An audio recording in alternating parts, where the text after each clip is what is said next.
घटी थी। ये बात साल 1989 की है। मेरी माँ की सबसे अच्छी दोस्त थी स्वर्णा, जिनके घर जाकर खेलना कूदना पढ़ना मेरी माँ का लगभग रोज का काम हुआ करता था। स्वर्णा की माँ मेरी माँ को भी अपनी बेटी की तरह ही प्यार करती थी।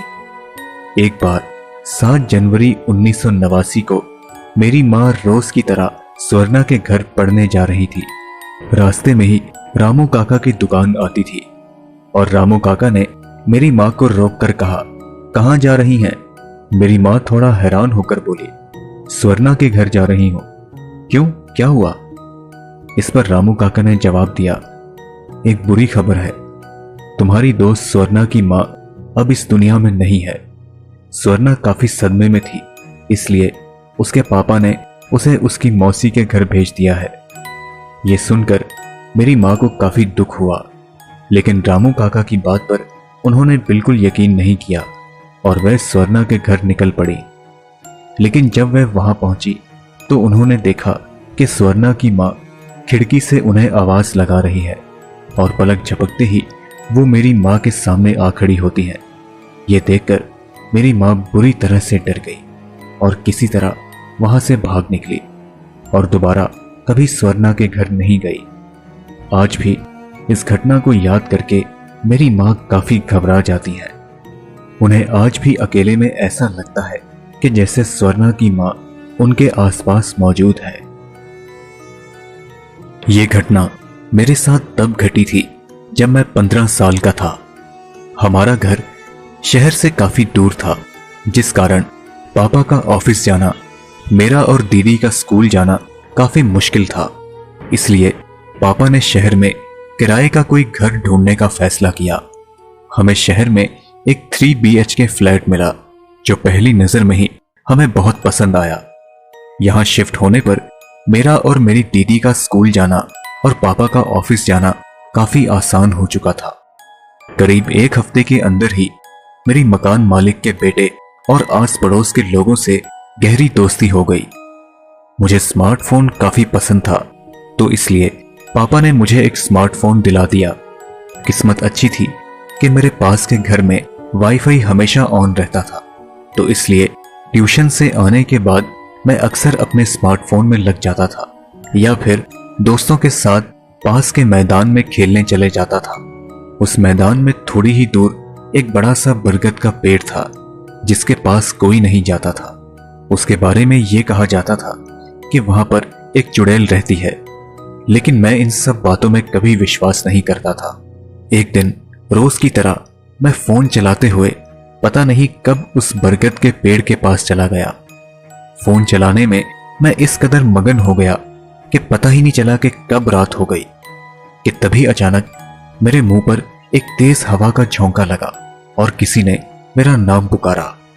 मैंने चौंक कर इधर उधर देखा तो वहां पर कोई नहीं था। तभी मुझे किसी के गुनगुनाने की आवाज आई। जब मैंने ऊपर की तरफ देखा तो पेड़ की डाली पर एक चुड़ैल अपने बच्चे को लोरी सुना रही थी। ये दृश्य देखकर मेरी चीख निकल गई। इससे पहले कि वह चुड़ैल मुझे कोई नुकसान पहुंचाए, मैं किसी तरह अपनी जान बचाकर वहां से भाग निकला।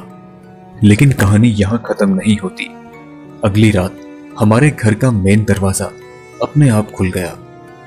मेरे पापा रात को जब उठे तो बोले, ये दरवाजा बंद क्यों नहीं किया? कोई चोर वगैरह घुस गया तो? हालांकि मैं दरवाजा पूरी तरह लॉक करके ही सोया था, लेकिन यह सुनकर मैं काफी हैरान था कि यह दरवाजा अपने आप कैसे खुल गया।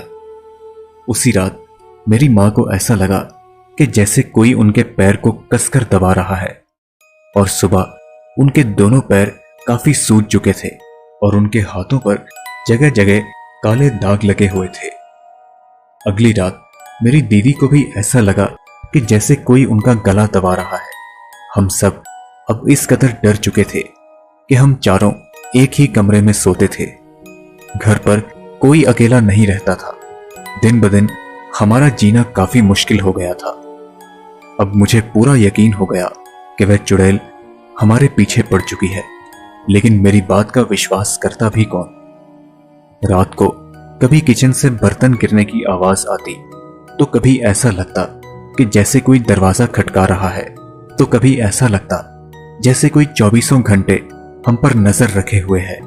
इन सब से हताश होकर हमने मकान मालिक और आस पड़ोस के लोगों को हमारे साथ हो रही इन घटनाओं के बारे में सब कुछ बताया, लेकिन कोई भी इस पर बात करने को तैयार नहीं था। सब के सब डरे हुए थे।